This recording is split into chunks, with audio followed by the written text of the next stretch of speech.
So guys, let's discuss this question. Question is, average propensity to save is always less than 1.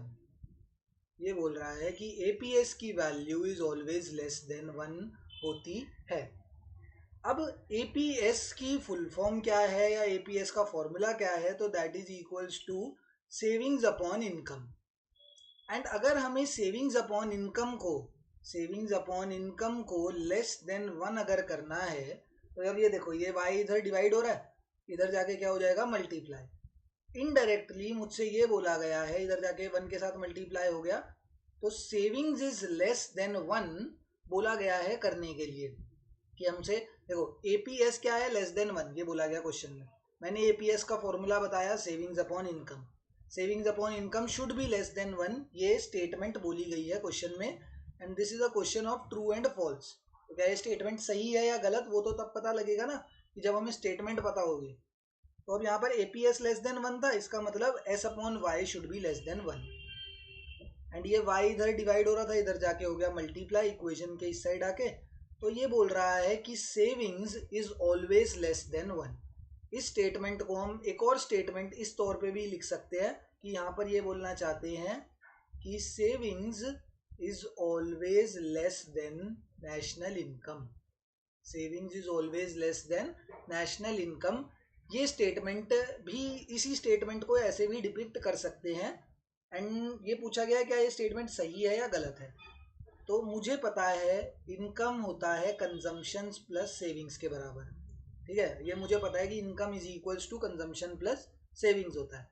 And जो savings है, वो savings ना तो कभी zero के इक्वल होती और ना ही सेविंग्स की वैल्यू कभी नेगेटिव होती.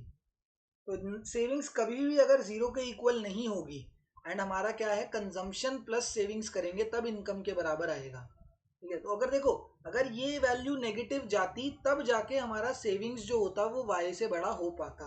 बट ये वैल्यू ना ही नेगेटिव है और ना ही जीरो है, तो इससे ये पता लगता है कि income is always greater than savings.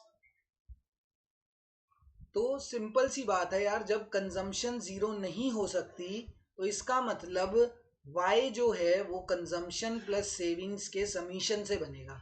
तो इससे हमें पता लगता है कि savings is always less than income. तो that's why savings is always less than income. यार सिंपल सी इतनी बात भी समझो कि अगर मेरी इनकम 1000 रुपये है, तो क्या मैं उन 1000 रुपये में से 1200 की सेविंग्स कर सकता हूँ? सर ये चीज़ तो पॉसिबल ही नहीं है. जब आपकी इनकम ही 1000 है तो आप 1200 कैसे सेव कर सकते हो? तो यही बात है, जितनी इनकम होती है उस इनकम का एक छोटा पार्ट या कोई भी मेजर पोर्शन भी हो सकता है, छोटा पार्ट भी हम वही सेव कर सकते हैं. अगर मेरी 1000 इनकम है तो मैं 800 सेव कर सकता हूँ, 700 सेव कर सकता हूँ, 600 कर सकता हूँ, बट मैं 1100 रुपये सेव नहीं कर सकता या 1100 रुपीज सेव नहीं कर सकता.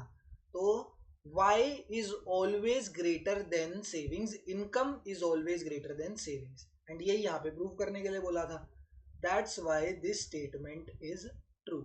ये स्टेटमेंट बिल्कुल सही है. रीजन सिंपल है, since consumption can never be equals to zero और consumption can never be negative, that's why savings is always less than income.